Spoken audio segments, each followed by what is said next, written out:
technique pas à pas. Et on laisse la parole au docteur Aldebert de Marseille.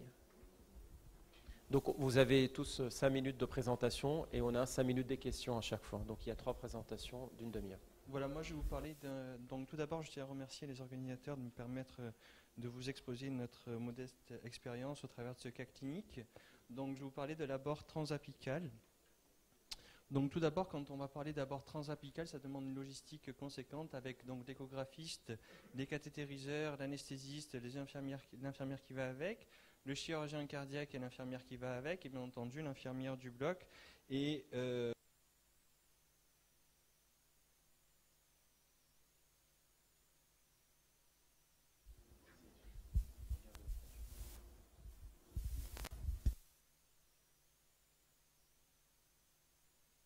Bien sûr, tout cela doit censément être réalisé dans une salle hybride avec les contraintes techniques que cela représente. C'est une salle qui doit être relativement grande. Donc, je vais vous parler de ce monsieur de 75 ans qui a eu un rhumatisme articulaire aigu dans l'enfance et qui a une histoire chirurgicale, enfin plutôt un palmarès, puisqu'il a été opéré 6 fois. Et donc, vous voyez, en 97, il a été opéré 2 fois dans la même année pour désinsertion et apparition d'une nouvelle fuite. Et sa dernière chirurgie date de 2010 et il a une valve biologique aortique et une valve biologique mitrale. Il est en stade 3 NYHA, anémie hémolytique, FA permanente, multiples hospitalisations pour transfusion et insuffisance cardiaque. C'est un petit peu le lot de tous ces patients qui sont un petit peu dépassés. D'un point de vue échographique, on a une oreille gauche qui est extrêmement dilatée avec des pressions de remplissage élevées, un bon fonctionnement des bioprothèses, un VG qui tient la route, par contre une hypertension artérielle pulmonaire post-capillaire et une dysfonction VD conséquente. Donc quand on regarde un petit peu l'échographie 3D pour en fait essayer de se faire une quantification qui n'est pas très scientifique, donc on voit que la fuite est relativement importante, va concerner à peu près un tiers de l'anneau. Donc l'auricule gauche est vers là, le septum interatrial est vers là et l'aorte est vers là, donc midi, 6 heures. Et donc on a une fuite qui est relativement sévère. Donc si on doit positionner cette fuite, en fait c'est pas une fuite complète, c'est l'association de plusieurs fuites par désinsertion. Donc on a choisi de réaliser un abord transapical devant l'importance de la fuite, ce qui nous a permis de glisser 3 introducteurs au niveau de l'apex ventriculaire gauche, de passer aisément les guides au travers de la fuite paraprothétique, c'est illustré par le 3D à ce niveau-là. Et ensuite, ensuite ça reste relativement simple. Donc on avait opté pour la mise en place de prothèses de CIA dans le mode de réflexion où on se disait que le tissu périvalvulaire était fragile et que la prothèse de CIA était peut-être un petit peu plus souple que la prothèse de CIV. Donc là, on place une première prothèse de CIA de 8 mm. La deuxième.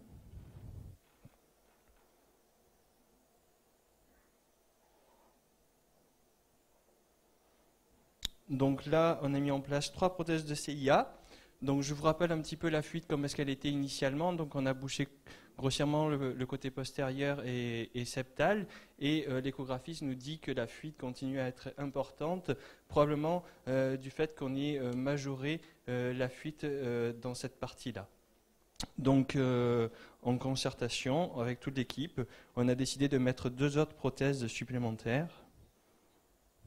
Donc là, on lâche une première prothèse, on s'assure de la stabilité.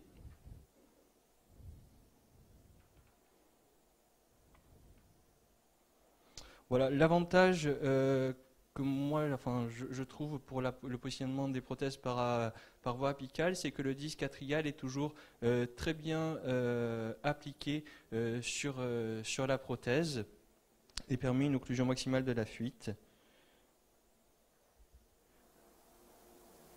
Et enfin, voilà les images finales où on a mis en place 5 prothèses de CIA.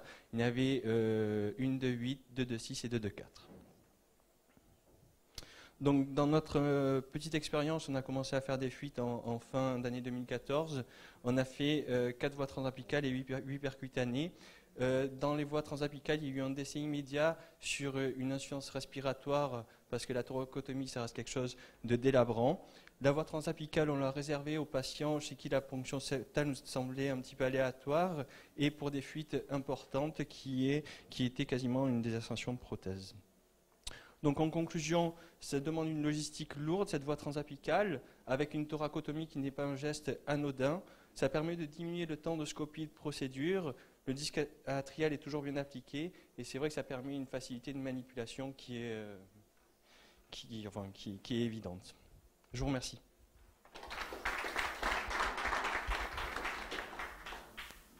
On va peut-être discuter après la présentation des 3 orateurs pour rassembler les questions.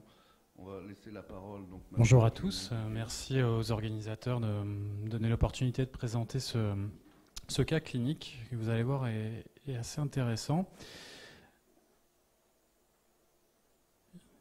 Il s'agit du cas d'une patiente de 68 ans aux antécédents de valvulopathie rhumatismale qui par ailleurs présente une maladie de Parkinson débutante, équilibrée et une BPCO de stade 2 avec un VEMS quand même très altéré à 45% de la théorique. Alors elle a des antécédents chirurgicaux assez lourds, moins lourds que le patient précédent néanmoins, avec une première intervention en 98 avec un double remplacement valvulaire aortique et mitral mécanique.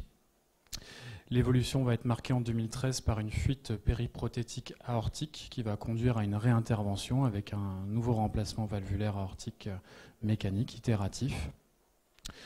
Tout cela en dehors de tout contexte d'endocardite infectieuse.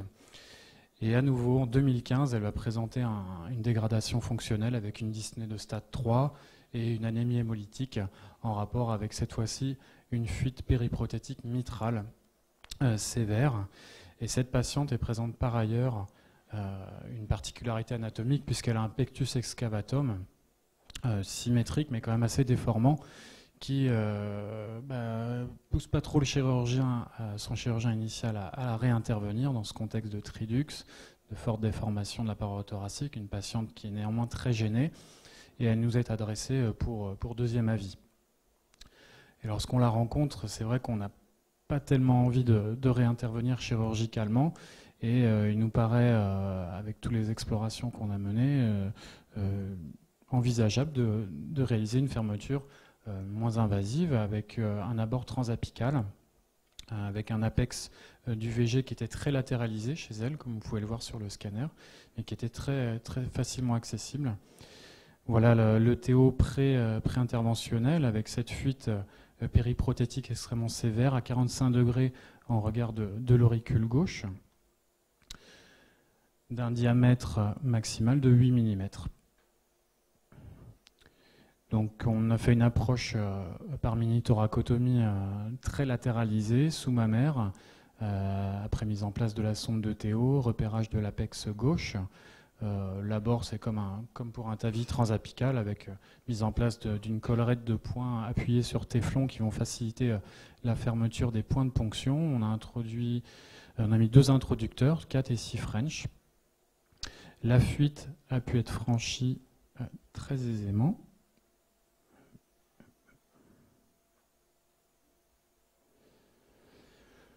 Sur cette première incidence en OAD 60 degrés, avec puis OAD 30 degrés, la fuite est franchie. Un premier device VSD 8 mm est déployé. Malheureusement, il va bloquer le jeu d'une des 2 ailettes, ce qui va nous conduire à le retirer et à mettre en place un device plus petit de 7 mm. Avec un résultat anatomique initial qui est incomplet, avec une fuite résiduelle qui va nous conduire à mettre un deuxième plug vasculaire de 7 mm. Et avec un résultat angiographique final qui montrait une micro-fuite résiduelle ici sur le TO, vous pouvez le voir, avec une patiente qui va finalement sortir en réadaptation à J5 et malheureusement qui va nous être réadressée 6 semaines plus tard pour une dégradation fonctionnelle avec un tableau d'insuffisance cardiaque et une aggravation de son anémie hémolytique, en rapport avec une nouvelle fuite mitrale périprothétique en dessous de la précédente. Et après concertation médico-chirurgicale, on a décidé chez cette patiente qui n'a que 68 ans de réintervenir chirurgicalement. Le bilan préopératoire était quand même assez inquiétant chez cette patiente avec une atteinte fonctionnelle respiratoire obstructive et restrictive sévère, une HTAP post-capillaire avec une PAP moyenne à 39, un PKP à 28, mais un débit cardiaque conservé. Elle n'avait pas d'insuffisance rénale. Un neuroscore finalement qui n'est pas si élevé, qui était autour de 15%, mais vu le tableau clinique dans le contexte de décompensation cardiaque, d'altération de l'état général, de tridux, de déformation de la paroi thoracique, le risque opératoire était majeur. Nous avons donc réalisé une sternotomie médiane itérative après cannulation préalable des vaisseaux fémoraux pour installation de la CEC. Et on est passé donc d'une voie transapicale à une voie transseptale chirurgicale qui nous a permis de mettre en évidence en fait une désinsertion de la prothèse en dessous des 2 devices qui avaient été mis en place précédemment, qui étaient à leur place, non endothélialisés. Il n'y avait pas d'abcès, pas d'argument macroscopique ni plus tard microbiologique pour une endocardite infectieuse. La prothèse mécanique a été retirée, on a mis en place une bioprothèse de même diamètre, 31.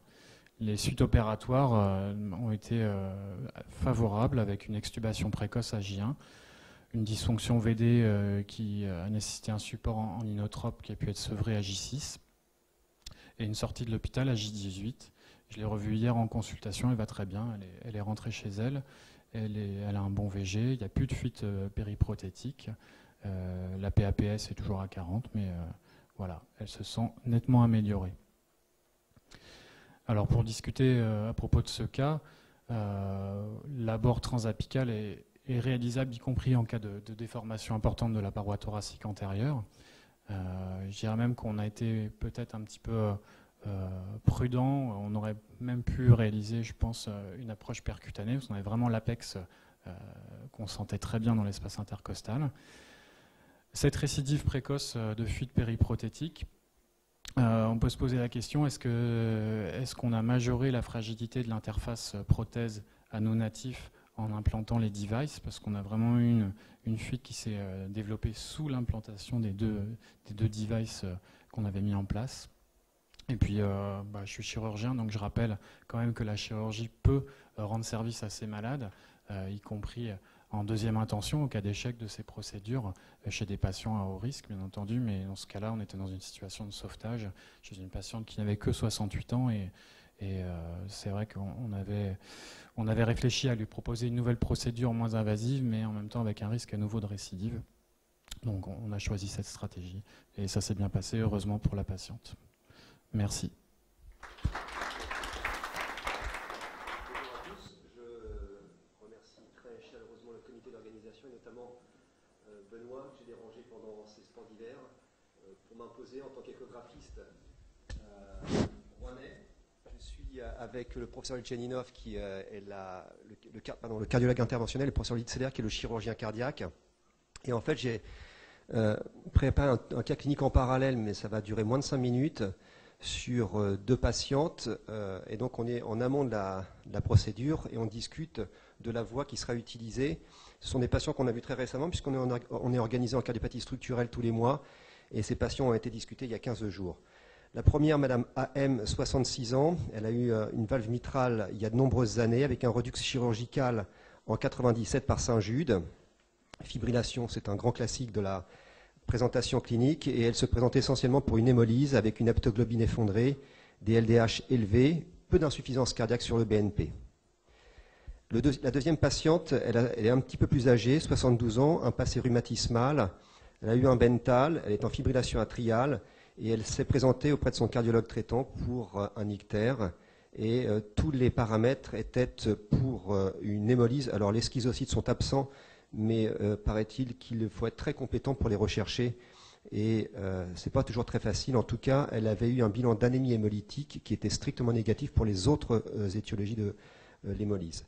Alors l'échographiste, ça a été rappelé par nos confrères de Lausanne, est un rôle très important pour le guidage pendant la procédure, mais aussi au préalable pour la sélection des candidats. S'il y a des commentaires déjà. Alors, je demande peut-être aux 3 orateurs de revenir pour répondre aux questions.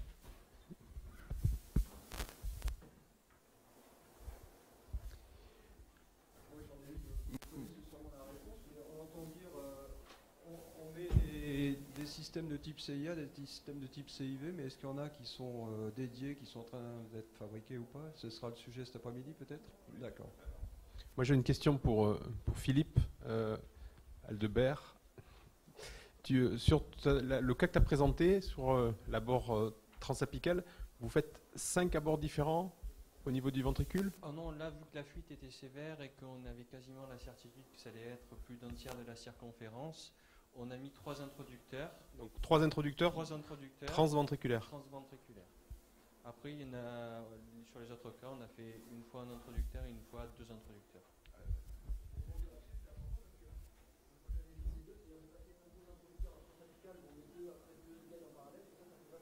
Et oui. Il faut partir d'emblée avec 2 ou 3 introducteurs. Juste une question plutôt pour le chirurgien. Comment est-ce que vous jugez, entre guillemets, l'invasivité de la voie transapicale sur ce type de patient? Parce que du transapical, vous en faites sur les TAVI, mais ce n'est pas les mêmes VG. Là, c'est en note d'affaires des VG dysfonctionnels, dilatés. Est-ce que ce n'est pas quand même un petit peu un cran au-dessus? Enfin, moi, je suis complètement naïf dans cette situation, parce que je n'ai pas d'expérience personnelle du transapical, mais ça m'intéresse parce qu'il y a certainement des indications. Effectivement, ce n'est pas les mêmes VG. Néanmoins, le pronostic, pour nous, chirurgiens, d'un point de vue fonctionnel, il est surtout à la tolérance respiratoire, ventilatoire, même si ce n'est pas une grande thoracotomie, c'est assez douloureux quand même en post-opératoire. Après, sur la fonction cardiaque, la ponction, c'est du 4 French, 6 French, on n'ampute pas un gros territoire nul.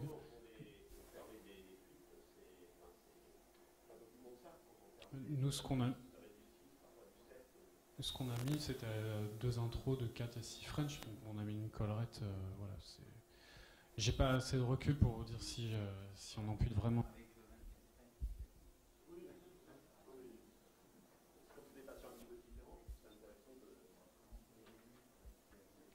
Et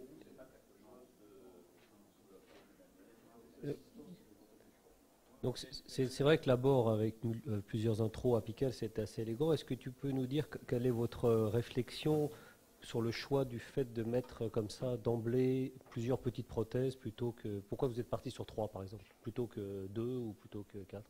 Comment vous avez réfléchi à ça?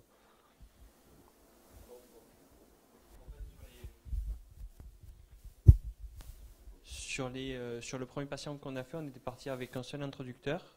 Et ça a été compliqué parce que la fuite n'était pas fermée, on ne savait pas si ça allait tenir quand on avait passé l'autre introducteur, le guide et la prothèse. Donc, in fine, chez ce patient où il y avait une fuite et qui était très importante, on a dit on part avec 3 introducteurs, on joue la sécurité. Et voilà, c'était vraiment très empirique. Ah ben, parce que en fait, ça fuyait toujours. Hein. Ça fuyait énormément. Oui, non, voilà, c'était au fur et à mesure de la procédure. Ah non. Ben, en fait, l'échographiste, initialement, avait décrit 3 petites fuites. Quand on reprend l'histoire du patient, on voit que quand il a été repéré, c'était des fuites qui étaient beaucoup plus importantes, qui représentaient plus d'un tiers de la circonférence de la valve. Et ce qui s'est passé, c'est que quand on a commencé à mettre 1, 2, 3 prothèses, il y a une partie qui a déchiré, et donc on a mis 2 autres prothèses supplémentaires. Si 3, oui. 3, c'était le strict minimum.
Mais une dernière question, et puis on enchaîne et on va parler un peu du conceptual et après des fermetures transapicales là pour le chirurgien pour fonctionner de nos relations. En fait, le chirurgien pourra faire une bourse et au milieu de la bourse avec la deuxième partie. On se dit plusieurs milliers à la fin, c'est quasiment simultanément les trois premières. Vous aviez dit les trois. C'était une facilité, une sécurité pour le. Ah non, on a mis les 3 prothèses, on avait 3 introducteurs, on a vu que la fuite était importante, on a largué une, puis après on a mis la 4e, puis on a largué une et on a mis la 5e. Ah mais c'était pour voir si ça tenait bien, s'il n'y en a pas une qui allait se barrer, c'était juste de la sécurité. Et juste pour conclure, qu'est-ce que vous conseillerez là pour les... Il y a une question qui a été posée, puis on n'a pas tellement répondu. Est-ce qu'il faut les faire par voie transapicale? Est-ce qu'il faut les faire par voie transseptale? Ou... Pour moi, qu'il faut faire ce que la technique où on se sent philosophiquement le plus adapté. Je ne peux pas répondre à ta question. Disons, un interventionnel va plutôt préférer la transseptale parce que c'est pas plus compliqué qu'un mitral clip. Le cas qu'on a montré, ça nous a pris ça nous a pris 2h30 pour faire mes 3 fuites séparées, pas toujours facilement localisées, mais je pense que voilà, avec l'expérience c'est faisable. Mais transapical c'est probablement plus simple. Mais je voulais juste vous dire, j'ai les résultats là de l'équipe de Pays-Bas, donc ils ont quand même une mortalité précoce de 8%. Et puis après, en transapical, percutané, les Hollandais donc de Utrecht. Après, il y a le papier de nos amis turcs là, cette année dans Euro Intervention, 0 mortalité, 100% de succès. Il y a le papier de 2 ans de l'équipe de Colombo, chaque fois 20 patients avec aussi 100% de succès. Mais honnêtement, on sait tous que c'est faux. Parce que celui qui est tombé de la table, on ne va pas le mettre dans le papier. Donc, voilà. Est-ce que tu verras une différence entre les deux situations qui ont été présentées pour les patients de Rouen, où tu ferais la même stratégie, que ce soit transseptal ou transapical, quels que soient les deux cas qui ont été présentés? Moi je ferais transapical, parce que transseptal, ça va être la croix et la bannière. Donc cette très large fuite, je crois que c'est la patiente la plus âgée, ou bien la première, je ferai transapical. L'autre, je pense que c'est un joli cas à faire en transseptal pour la localisation et puis le fait qu'avec 1 ou 2 systèmes maximum, on va faire le travail.